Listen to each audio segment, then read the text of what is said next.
Bonjour mes bien-aimés en Christ, et j'espère que vous allez tous bien par la grâce de Dieu. Aujourd'hui, le Seigneur nous a fait grâce de poursuivre nos enseignements et nous allons parler de la Trinité. La Trinité expliquée, ce qui nous montre la divinité du Seigneur Jésus de Nazareth. Avant toute chose, j'aimerais remettre ce moment dans les mains de Dieu. Père éternel des armées, le Dieu d'Abraham, le Dieu d'Isaac, le Dieu de Jacob. Nous te prions au nom du Seigneur Jésus de Nazareth de prendre contrôle de ces moments, Seigneur, de disposer les cœurs de tout un chacun de nous, Seigneur Père. Enseigne-nous ta parole, guide-nous selon ta sagesse, mon Dieu, mon roi, l'éternel des armées. Qu'on soit tous remplis du même esprit, l'Esprit Saint, qui est l'Esprit de Dieu. Père, au nom du Seigneur de Nazareth, j'ai prié reçu. Amen. Mes frères et sœurs en Christ, mes bien-aimés, ce sujet de Trinité fait tabou dans plusieurs églises. Les gens n'arrivent pas à comprendre pourquoi on parle de la Trinité. Moi-même qui vous parle, j'ai eu du mal à comprendre. Je disais que non, le mot Trinité n'existe pas dans la Bible, donc ça n'existe pas. J'avais l'habitude de critiquer. Mais comme le dit la parole, le Saint-Esprit est là pour nous enseigner. Le Saint-Esprit est là pour nous montrer, pour nous rappeler toutes choses, mes bien-aimés en Christ. Aujourd'hui, nous allons expliquer cela par la grâce de Dieu, démontrer cela et que tous, je vous invite à prendre des feuilles pour tracer, pour prendre le chemin. Mettez pause à chaque fois que j'explique quelque chose. Cela permettra à plusieurs personnes de comprendre. Et nous allons parler de la création.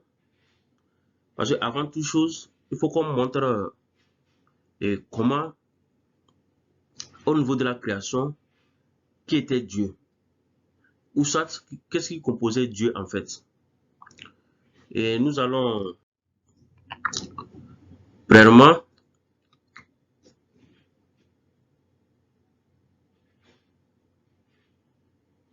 nous allons faire l'illustration de la création.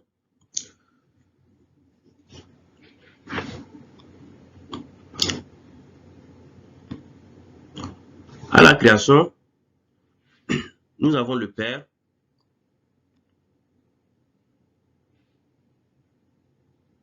sa parole. Avant la création, nous avons le Père, ici, sa parole, et puis son esprit. Donc, je disais, le Père, sa parole et son esprit.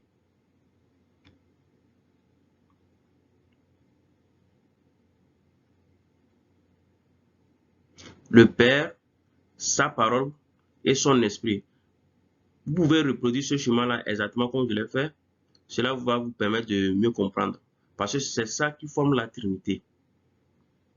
Donc, vous voyez le Père, sa parole et son esprit.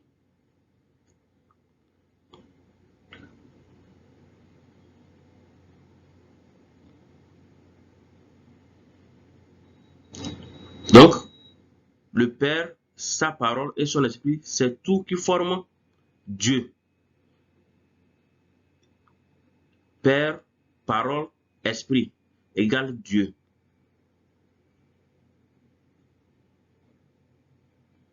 Nous allons lire Genèse 1, verset 26. Parce que à la création, Dieu s'adressait, parce que Dieu est capable de s'adresser à sa parole, à sa propre parole et à son propre esprit. Nous allons le voir dans Genèse 1, verset 26. Genèse 1, verset 26. Puis Dieu dit, faisons l'homme à notre image. Regardez bien. Dieu est en train de, comme je le disais tantôt, Père, sa parole, son esprit, qui forme Dieu, capable de s'adresser à sa parole, à son esprit. Donc, puis Dieu, le tout, Dieu dit, faisons l'homme à notre image, selon notre ressemblance, et qu'il domine sur les poissons de la mer, sur les oiseaux du ciel, sur le bétail, sur toute la terre et sur tous les reptiles qui rampent sur la terre. Amen. Genèse 1, verset 26. Puis Dieu dit, faisons l'homme à notre image, selon notre ressemblance, et qu'il domine sur les poissons de la mer, sur les oiseaux du ciel, sur le bétail, sur toute la terre et sur tous les reptiles qui rampent sur la terre. Amen. Donc nous voyons ici que Dieu est en train de s'adresser à sa parole et à son esprit.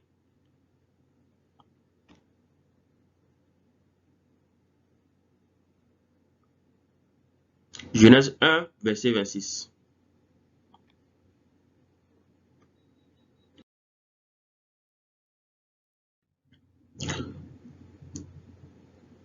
Maintenant, nous pouvons aussi lire le verset, Jean 4, verset 24 pour démontrer que, effectivement, Dieu est un esprit.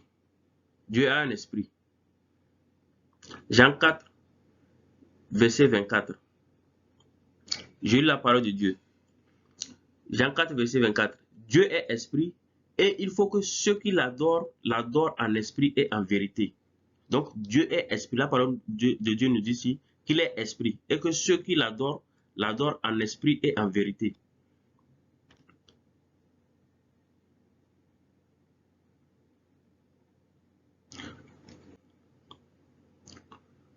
Nous allons voir que la parole dans Jean 1, la parole de Dieu nous dit quoi?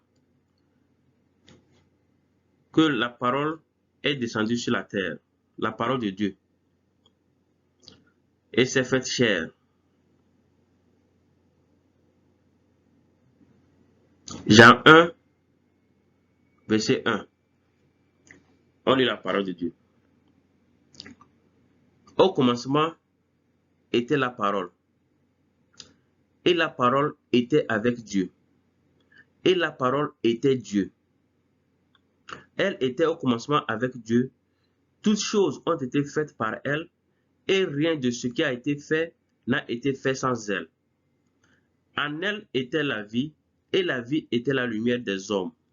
La lumière luit dans les ténèbres, et les ténèbres ne l'ont point reçue.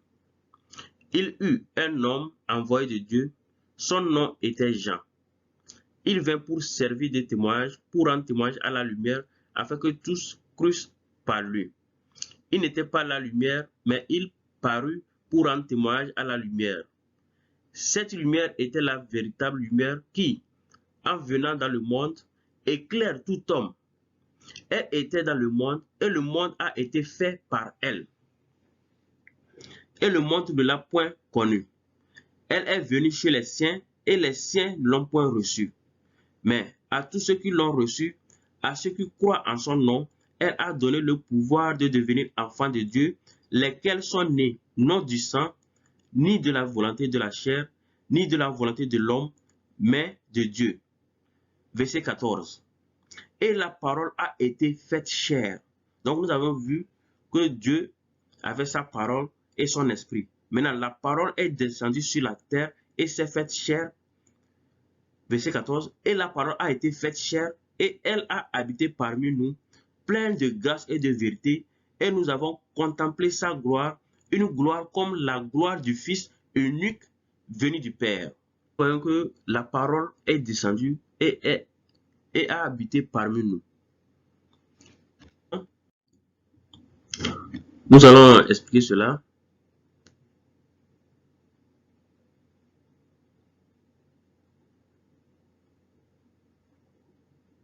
C'est cette parole-là qu'on a appelée Jésus-Christ de Nazareth, a habité parmi nous.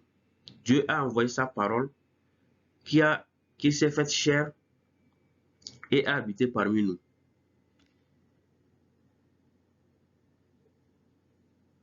Jésus-Christ de Nazareth est 100% Dieu et 100% homme.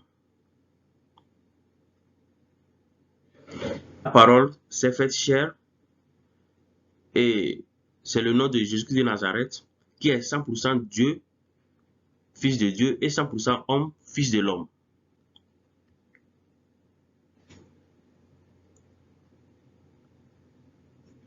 Donc, nous allons lire Hébreux 1, verset 2 à 10 pour démontrer cela.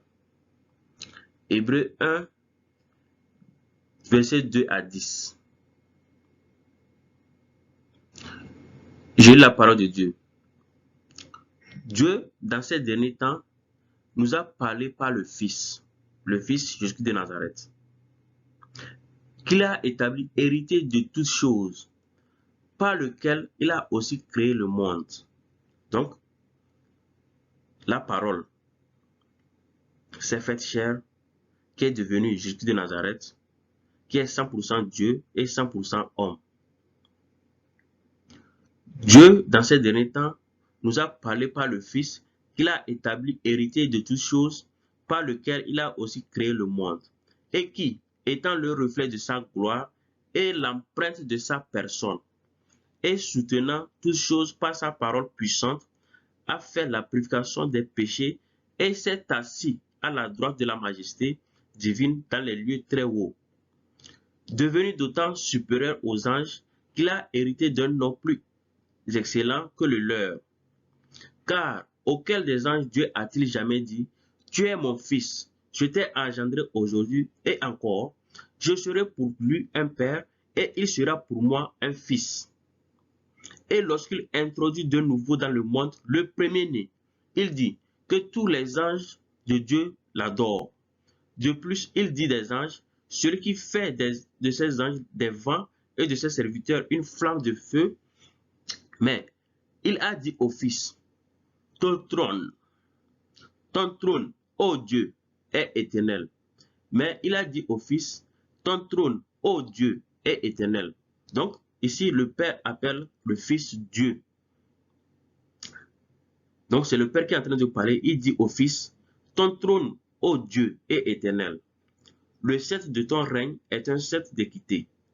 Tu as aimé la justice et tu as haï l'iniquité. C'est pourquoi, ô Dieu, ton Dieu. Ici, vous pouvez remplacer, vous pouvez dire, c'est pourquoi, ô Dieu, ton Père t'a oint. Pour mieux comprendre. Ton Père t'a oint d'une huile de joie au-dessus de tes égaux.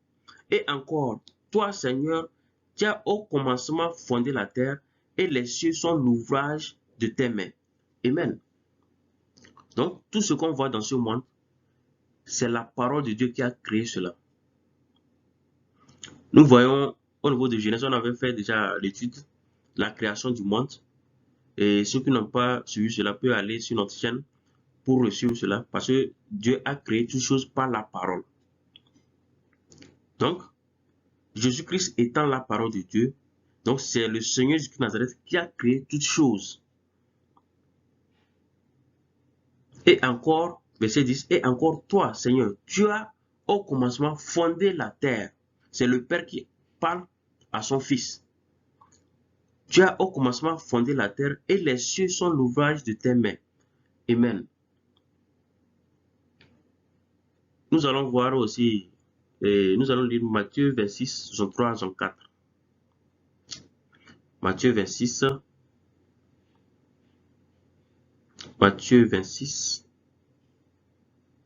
versets 63 à 64.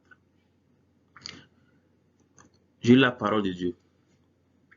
Jésus garda le silence et le souverain serviteur, prenant la parole, lui dit, je t'adjure par le Dieu vivant de nous dire si tu es le Christ, le Fils de Dieu. Donc, pour des gens qui pensent que Jésus-Christ n'a jamais accepté qu'il est Fils de Dieu, voici le verset qui confirme cela. Le serviteur, prenant la parole, lui dit, je t'adjure par le Dieu vivant de nous dire si tu es le Christ, le Fils de Dieu. 64. Jésus lui répondit, tu l'as dit. De plus, je vous le déclare, vous verrez désormais le Fils de l'homme assis à la droite de la puissance de Dieu et venant sur les nuées du ciel. Amen. Quelle parole. Jésus-Christ a confirmé qu'il est le Fils de Dieu. Qu'il est aussi le Fils de l'homme. Donc, pour ceux qui ne comprennent pas, voilà la vérité sur la divinité du Seigneur. Voilà c'est la vérité parfaite sur la divinité du Seigneur Jésus de Nazareth. Dieu, capable de discuter avec sa parole et son esprit, la parole s'est faite chair et a reçu le nom de Jésus de Nazareth, qui est 100% Dieu et 100% homme. Nous allons lire aussi Matthieu 27, verset 54. Matthieu 27, verset 54.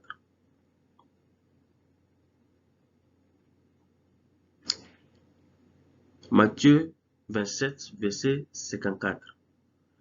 J'ai la parole.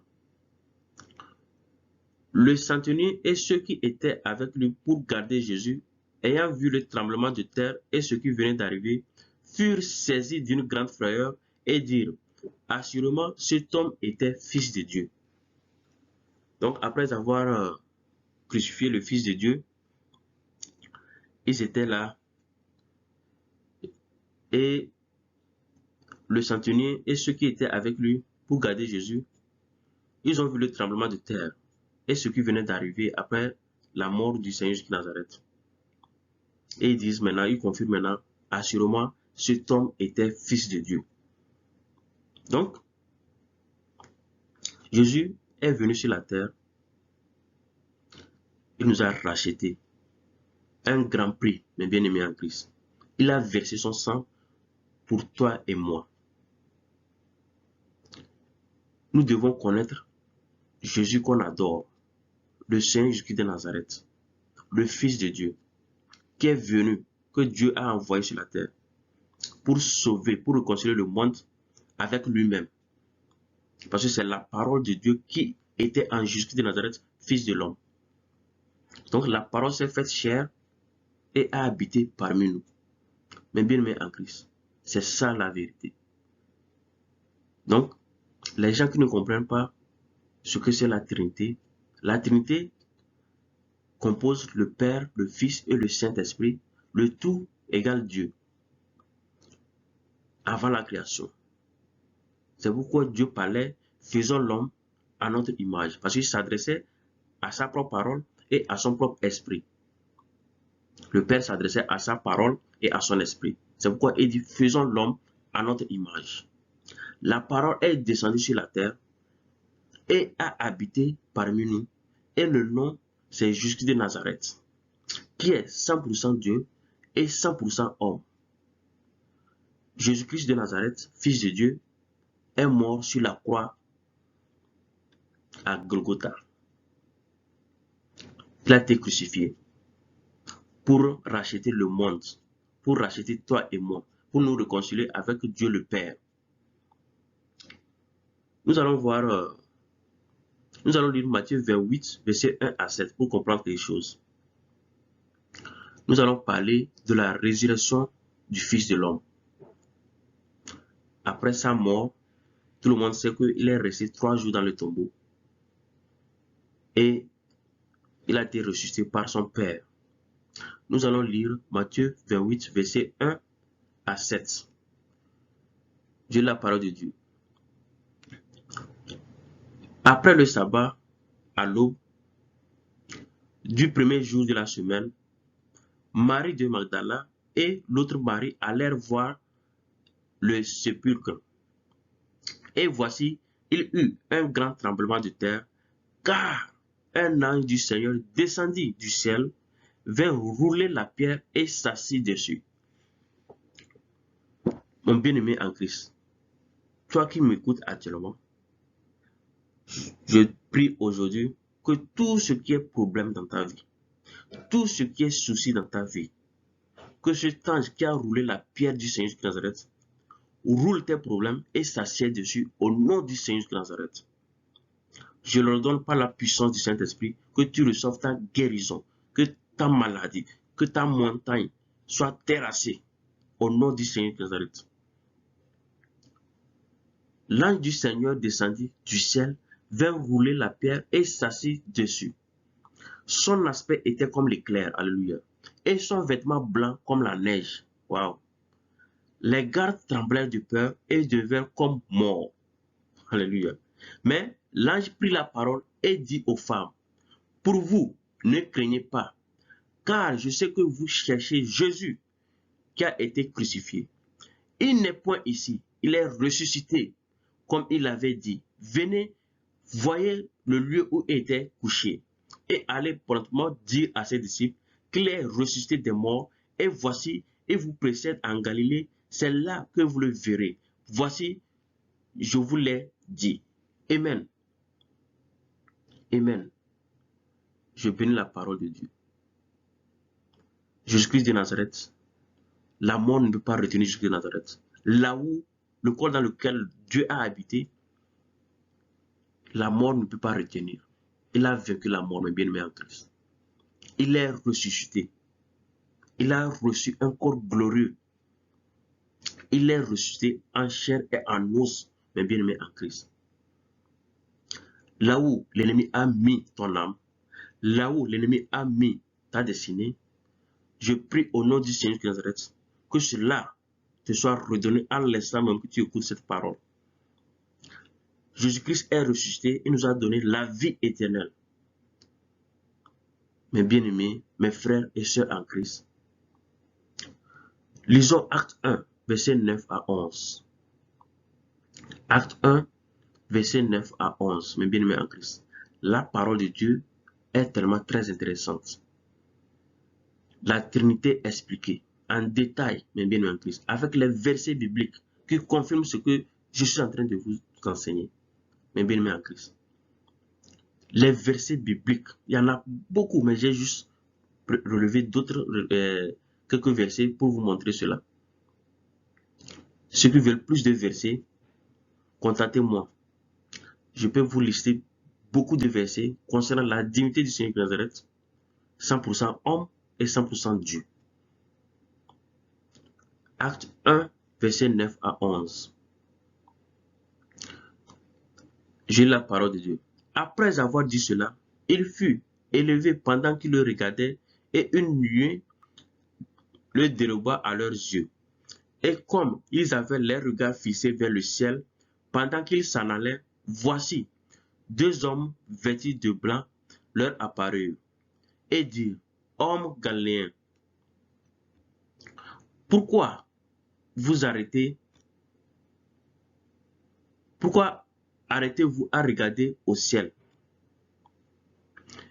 Et dire, hommes galiléens, pourquoi vous arrêtez-vous à regarder au ciel? Ce Jésus qui a été enlevé au ciel du milieu de vous viendra de la même manière que vous l'avez vu allant au ciel. Donc, pour expliquer, nous voyons que la parole s'est faite chair du nom de Jésus-Christ de Nazareth, qui est 100% Dieu, 100% homme, la mort du Fils de Dieu et la résurrection du Fils de l'homme, qui est parti au ciel et est resté à la droite du Père. Et est resté à la droite du Père. Nous allons lire maintenant l'arrivée du Seigneur Jésus de Nazareth au ciel. Apocalypse 5, versets 5 à 14. Apocalypse 5, versets 5 à 14. Je lis la parole de Dieu. Et l'un des vieillards me dit, ne pleure point, voici le lion de la tribu de Juda, le rejeton de David, a vaincu pour ouvrir le livre et ses 7 sceaux. Et je vis au milieu du trône et des 4 êtres vivants, et au milieu des vieillards, un agneau qui était là comme immolé. Alléluia. Il avait 7 cornes et 7 yeux, qui sont les 7 esprits de Dieu envoyés par toute la terre. Il vint et il prit le livre de la main droite de celui qui était assis sur le trône. Quand il eut pris le livre, les 4 êtres vivants et les 24 vieillards se prosternèrent devant l'agneau, tenant chacun une harpe et des coupes d'or remplies de parfums, qui sont les prières des saints. Et il chantait un cantique nouveau en disant, tu es digne de prendre le livre et d'en ouvrir les sceaux, car tu as été immolé et tu as racheté pour Dieu par ton sang des hommes de toute tribu, de toute langue, de tout peuple et de toute nation. Tu as fait d'eux un royaume et des serviteurs pour notre Dieu, et ils régneront sur la terre. Je regardai et j'attendis la voix de beaucoup d'anges autour du trône et des êtres vivants et des vieillards, et le nombre était des myriades de myriades et des milliers de milliers. Il disait d'une voix forte, l'agneau qui a été immolé est digne de recevoir la puissance, la richesse, la sagesse, la force, l'honneur, la gloire et la louange. Et toutes les créatures qui sont dans le ciel, sur la terre, sous la terre, sur la mer et tout ce qui s'y trouve, je les attendis qui disaient à celui qui est assis sur le trône et à l'agneau, à celui qui était assis sur le trône, le Père, et à l'agneau Jésus de Nazareth, qui est la parole, qui est remontée au ciel, soit la louange, l'honneur, la gloire et la force au siècle des siècles. Amen. Verset 14. Et les quatre êtres vivants disaient Amen, et les vieillards se prosternèrent et adorèrent. Amen.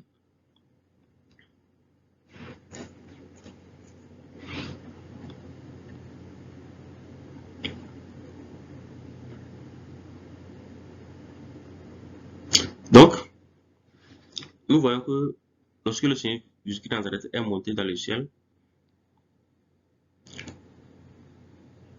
il est assis à la droite du Père.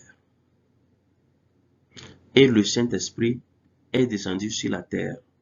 Le Saint-Esprit descend sur la terre. Parce que Jésus-Christ, avant de partir, il a dit, je ne vous laisserai pas orphelin. Je vais vous envoyer l'Esprit Saint, l'Esprit de vérité. Et il sera avec nous jusqu'à la fin du monde. Donc, lorsque le Seigneur Jésus de Nazareth est monté, le Saint-Esprit est descendu. Nous allons lire Acte 2, à partir du verset 1. Le Saint-Esprit descend lorsque le Seigneur de Nazareth est monté dans les cieux. Je lis la parole de Dieu. Acte 2, à partir du verset 1. Le jour de la Pentecôte, ils étaient tous ensemble dans le même lieu. Tout à coup, il vint du ciel un bruit, comme celui d'un vent impétueux, et il remplit toute la maison où ils étaient assis. Des langues semblables à des langues de feu leur apparurent, séparées les unes des autres, et se posèrent sur chacun d'eux. Et ils furent tous remplis du Saint-Esprit, et se mirent à parler en d'autres langues, selon que l'Esprit leur donnait de s'exprimer. Or, il y avait en ce jour à Jérusalem des Juifs, hommes pieux de toutes les nations qui sont sous le ciel. Au bruit qui eut lieu, la multitude accourut et elle fut confondue parce que chacun les entendait parler dans sa propre langue. Ils étaient tous dans l'étonnement et la surprise. Ils se disaient les uns aux autres, voici, ces gens qui parlent ne sont-ils pas galiléens? Et comment les entendons-nous dans notre propre langue, à chacun dans notre langue maternelle? On peut sauter à partir du verset 12. Ils étaient tous dans l'étonnement et ne sachant que penser, ils se disaient les uns aux autres, que veut dire ceci? Mais d'autres se moquaient et disaient, ils sont pleins de vin doux. Alors Pierre se présenta avec les 11, éleva la voix et leur parla en ces termes. Hommes juifs, et vous, tous qui séjournez à Jérusalem, sachez ceci et prêtez l'oreille à mes paroles. Ces gens ne sont pas ivres, comme vous le supposez, car c'est la 3e heure du jour. Mais c'est ici ce qui a été dit par le prophète Joël. Avant de continuer, je vais lire ce que le prophète Joël avait écrit à propos. On va lire Joël 2, verset 28 à 31. Joël 2, verset 28 à 31.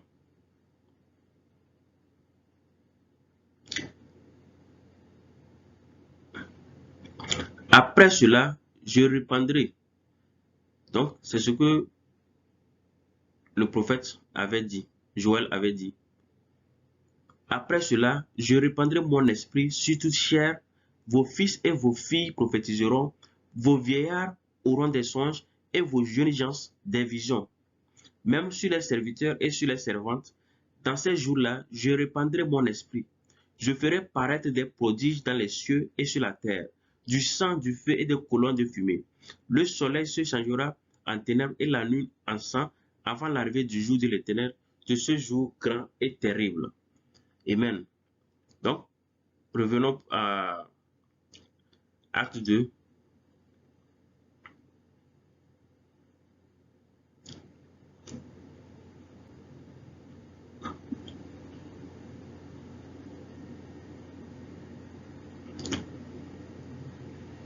Verset 16. Mais c'est ici ce qui a été dit par le prophète Joël dans les derniers temps, l'accomplissement de la parole. Dans les derniers jours, dit Dieu, je répandrai de mon esprit sur toute chair. Vos fils et vos filles prophétiseront, vos jeunes gens auront des visions et vos vieillards auront des songes. Oui, sur mes serviteurs et sur mes servantes, dans ces jours-là, je répandrai de mon esprit et ils prophétiseront. Amen. Donc, vous pouvez continuer la lecture et il y a beaucoup de choses à comprendre. Il y a beaucoup de choses à comprendre. Donc, ici, le Saint-Esprit est descendu sur les apôtres. Parce que lorsque le Seigneur du Nazareth est ressuscité, il est monté dans les cieux, le Saint-Esprit est descendu sur la terre. Donc, et nous venons de lire Acte 2 pour montrer, c'est le jour de la Pentecôte. Le jour de la Pentecôte, ils étaient tous ensemble dans le même lieu et le Saint-Esprit est descendu. Donc, maintenant, et nous pouvons aussi lire, il y a plein de versets. Luc 22, versets 7 à 11. Luc 22, 7 à 11 pour comprendre quelque chose.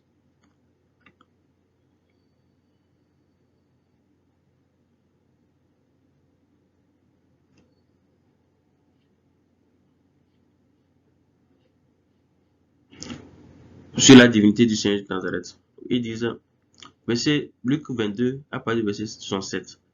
Ils dirent, si tu es le Christ, dis-le nous. Jésus leur répondit, si je vous le dis, vous ne le croirez pas. Et si je vous interroge, vous ne répondrez pas. Désormais, le Fils de l'homme sera assis à la droite de la puissance de Dieu. Donc, désormais, le Fils de l'homme sera assis à la droite de la puissance de Dieu. Désormais, le Fils de l'homme sera assis à la droite de la puissance de Dieu. Tous dirent, tu es donc le Fils de Dieu. Et il leur répondit, vous le dites, je le suis. Donc, encore une fois, Jésus-Christ confirme qu'il est le Fils de Dieu. Alors ils dirent, qu'avons-nous encore besoin de témoignage? Nous l'avons entendu nous-mêmes. Nous l'avons entendu nous-mêmes de sa bouche. Amen. Donc, maintenant, Jésus-Christ, dans le ciel, il avait dit, il va revenir. Lorsque les anges étaient venus parler aux disciples, de la même manière qu'il est monté, il va revenir aussi comme ça. Les derniers temps, retour du Fils de l'homme. Nous allons lire 1 Thessaloniciens 4, versets 16 à 17.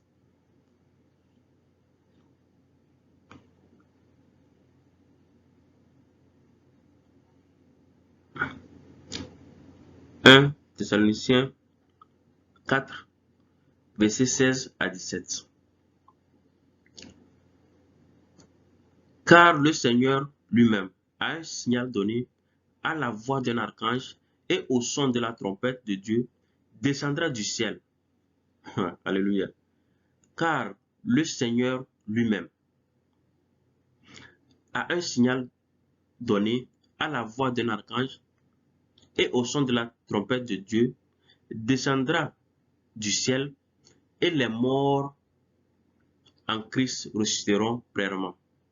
Ensuite, nous les vivants qui serons restés, nous serons tous ensemble enlevés avec eux sur des nuées à la rencontre du Seigneur dans les airs et ainsi nous serons toujours avec le Seigneur. Amen.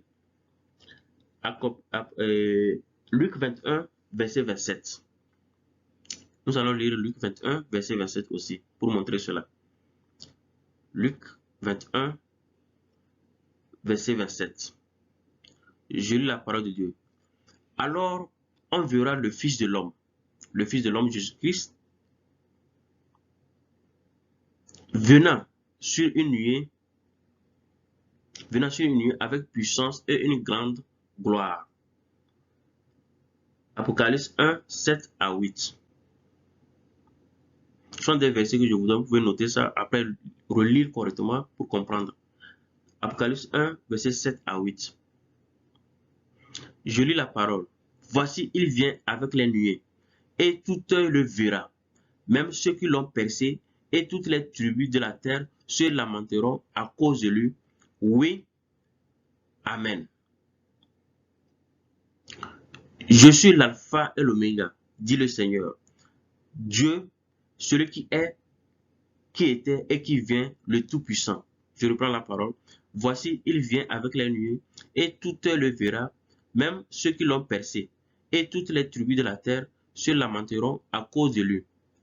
Oui, Amen. Je suis l'alpha et l'oméga, dit le Seigneur Dieu, celui qui est, qui était et qui vient, le Tout-Puissant. Amen. Donc nous voyons que le Seigneur Jésus de Nazareth va revenir. Retour du Fils de l'homme. Il va revenir. On peut lire aussi Matthieu 25, 31 à 34. Il y a beaucoup de versets, mes bien-aimés en Christ. Matthieu 25, 31 à 34. J'ai la parole. Lorsque le Fils de l'homme viendra dans sa gloire avec tous les anges, il s'assiera sur le trône de sa gloire. Toutes les nations, parce que vous savez que Jésus-Christ va revenir et il va régner 1000 ans. Vous serez couronné. Toutes les nations seront assemblées devant lui. Il séparera maintenant les uns d'avec les autres, comme le berger sépare les brebis d'avec les boucs. Et il mettra les brebis à sa droite et les boucs à sa gauche. Alors le roi dira à ceux qui seront à sa droite, venez, vous qui êtes bénis de mon Père, prenez possession du royaume qui vous a été préparé dès la fondation du monde. Verset 35. Car j'ai eu faim et vous m'avez donné à manger. J'ai eu soif et vous m'avez donné à boire. J'étais étranger et vous m'avez recueilli. J'étais nu et vous m'avez vêtu. J'étais malade et vous m'avez visité. J'étais en prison et vous êtes venus vers moi. Les justes lui répondront, Seigneur, quand avons-nous vu avoir faim et t'avons-nous donné à manger, ou avoir soif et t'avons-nous donné à boire? Quand avons-nous vu étranger et t'avons-nous recueilli, ou nu et t'avons-nous vêtu? Quand avons-nous vu malade ou en prison et sommes-nous allés vers toi? Et le roi leur répondra, je vous le dis en vérité, toutes les fois que vous avez fait ces choses à l'un de ces plus petits de mes frères, c'est à moi que vous les avez faites. Amen. Donc vous allez continuer aussi pour voir ce qu'il a dit aux autres, à ceux qui étaient à sa gauche. Maintenant, le Seigneur Jésus-Christ de Nazareth, lorsqu'il reviendra, il va retirer toutes choses et après tout, lui-même serait soumis au Père. Parce que rappelez-vous que Jésus-Christ est monté aux cieux en chair et en os, et actuellement qu'on parle, il est en haut en chair et en os. Il est assis à la droite du Père. le Saint-Esprit est descendu sur les apôtres. On vient de lire ça dans Acte 2, le jour de la Pentecôte. Maintenant, le Seigneur de Nazareth revient sur les nuées et il va rétablir toutes choses. Après tout, lui-même sera soumis au Père. Et nous allons lire 1 Corinthiens 15, verset 24 à 28. 1 Corinthiens 15, verset 24 à 28. 1 Corinthiens 15, verset 24 à 28.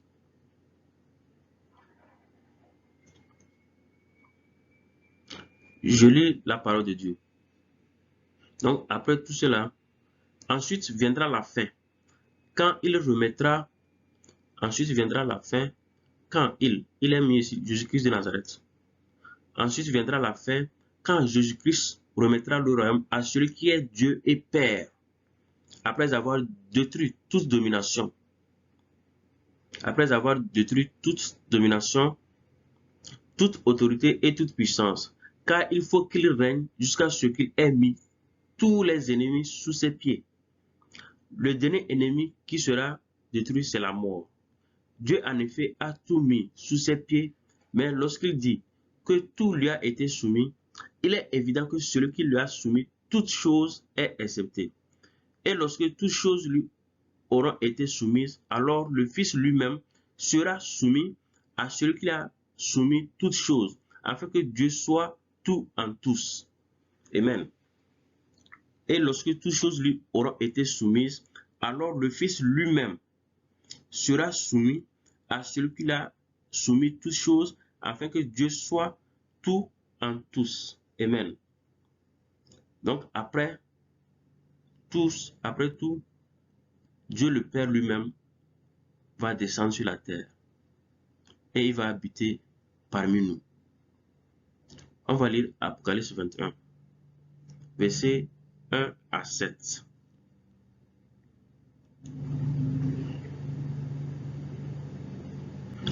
Apocalypse 21, versets 1 à 7. Donc, après tout, Dieu le Père va descendre. Après tout, Dieu le Père va descendre lui-même. Je lis la parole de Dieu. Apocalypse 21, versets 1 à 7. Puis, je vis un nouveau ciel et une nouvelle terre. Car le premier ciel et la première terre avaient disparu, et la mer n'était plus. Et je vis descendre du ciel, d'auprès de Dieu, la ville sainte, la nouvelle Jérusalem, préparée comme une épouse qui s'est parée pour son époux. Et j'entendis du trône une forte voix qui disait, voici le tabernacle de Dieu avec les hommes. Il habitera avec eux, et ils seront son peuple, et Dieu lui-même sera avec eux. Alléluia. C'est la bonne nouvelle que je vous apporte ce matin. Mes bien-aimés en Christ, faisons l'effort de suivre la parole de Dieu. Si vous voulez réellement vivre éternellement avec le Seigneur Jésus de Nazareth, respectons la parole de Dieu.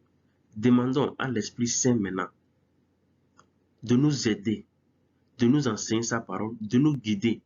Car l'Esprit Saint est là pour nous consoler, pour nous enseigner la parole de Dieu, pour nous rappeler toutes choses. Mais bien-aimés en Christ, le sacrifice du Seigneur de Nazareth, voici ce que le Seigneur de Nazareth a fait pour nous. Dieu a laissé sa parole. La parole de Dieu s'est faite chair, a habité parmi nous. Il est parti sur la croix. Il a versé son sang. Le Seigneur de Nazareth a versé son sang. Il est retourné chez son Père et est assis à la droite du Père, en chair et en os, mais bien aimé en Christ. Il va revenir. De la même manière qu'il est monté, il revient aussi. Il va rétablir toutes choses et lui-même sera soumis au Père. Après tout cela, le Père va descendre. Dieu lui-même, Dieu le Père va descendre, car jusqu'à présent, le Père lui-même n'est pas descendu sur la terre. Dieu lui-même va descendre parmi nous. Verset 3. Et j'entendis du trône une forte voix qui disait, voici le tabernacle de Dieu avec les hommes. Il habitera avec eux, ils seront son peuple, et Dieu lui-même sera avec eux. Il essuiera toute larme de leurs yeux, et la mort ne sera plus. Et il n'y aura plus ni deuil, ni cri, ni douleur, car les premières choses ont disparu. Et celui qui était assis sur le trône dit, voici, je fais toutes choses nouvelles. Et il dit, écris, car ces paroles sont certaines et véritables. Et il me dit, c'est fait, je suis l'alpha et l'oméga, le commencement et la fin. À celui qui a soif, je donnerai de la source de l'eau de la vie gratuitement. Celui qui vaincra héritera ces choses, je serai son Dieu et il sera mon fils. Mais pour les lâches, les incrédules, les abominables, les meurtriers, les impudiques, les enchanteurs, les idolâtres et tous les menteurs, leur part sera dans les temps ardents de feu et de soufre, ce qui est la seconde mort. Amen. Donc, le dernier jugement, il va mettre les lâches, les incrédules, les abominables, les meurtriers, les impudiques, les enchanteurs, les idolâtres et tous les menteurs dans le feu éternel. C'est ça que la Bible appelle, la parole de Dieu appelle la seconde mort. Parce qu'ils étaient vivants, ils sont morts, leur âme. Lorsque le Seigneur va ressusciter tout le monde, ils seront ressuscités aussi et ils seront jugés selon leurs œuvres. Et maintenant, ils seront mis dans le feu éternel et ils vont goûter maintenant à la seconde mort, la vie, la mort éternelle, dans le feu ardent. Donc, mes bien-aimés en Christ, c'est le résumé de la Trinité. La Trinité expliquée en détail. La Trinité expliquée, mes bien-aimés en Christ. Et j'espère que vous avez aimé. Et vous pouvez reprendre la lecture. Vous pouvez suivre ça. Et mettez pause à tout moment pour mieux comprendre. Cherchez la parole de Dieu. Ayez la Bible à vos côtés. Et pour lire et relire. Parce que c'est très important de connaître ces détails. C'est très important parce qu'on doit savoir qui on adore. Qui on adore. Donc, le Père, le Fils et le Saint-Esprit, c'est ce qu'on appelle Dieu. Le Père, le Fils et le Saint-Esprit. Donc, Dieu égale Père, Fils et Saint-Esprit. Dieu égale Père, Fils et Saint-Esprit. Avant la création, Dieu égale Père, sa parole et son esprit. La parole s'est faite chair, habitée parmi nous du nom du Seigneur Jésus de Nazareth. Parti sur la croix, ressuscité, retourné chez son Père, en chair et en os, chez son Père, dans les cieux, en chair et en os, avec un corps glorieux. Dans les derniers temps, il va revenir. Lorsque le Seigneur est monté dans les cieux, le Saint-Esprit est descendu sur les apôtres et il demeure éternellement avec nous. Le Seigneur va revenir pour rétablir toutes choses. Il va régner. Après tout, il serait soumis au Père. Et le Père, maintenant, va rétablir toutes choses. Il va descendre sur la terre et il va habiter parmi nous. Car il y aura le nouveau ciel et une nouvelle terre. Mes bien-aimés en Christ, je vous remercie beaucoup d'avoir pris le temps de suivre cet enseignement, la Trinité expliquée. Si vous avez des questions, n'hésitez pas à me contacter. Si vous avez des ajouts, n'hésitez pas à me contacter parce que nous sommes là pour apprendre. Nous sommes là pour apprendre. Mes bien-aimés en Christ, mes frères et sœurs, partagez ce message. Partagez au maximum dans vos groupes WhatsApp ce message qui va sauver quelqu'un, qui va aider quelqu'un à comprendre à comprendre qui il adore, à connaître qui il adore, mais bien aimé en Christ. Merci Seigneur de Nazareth. Merci mes frères et sœurs en Christ. Portez-vous bien. Soyez bénis. Bye.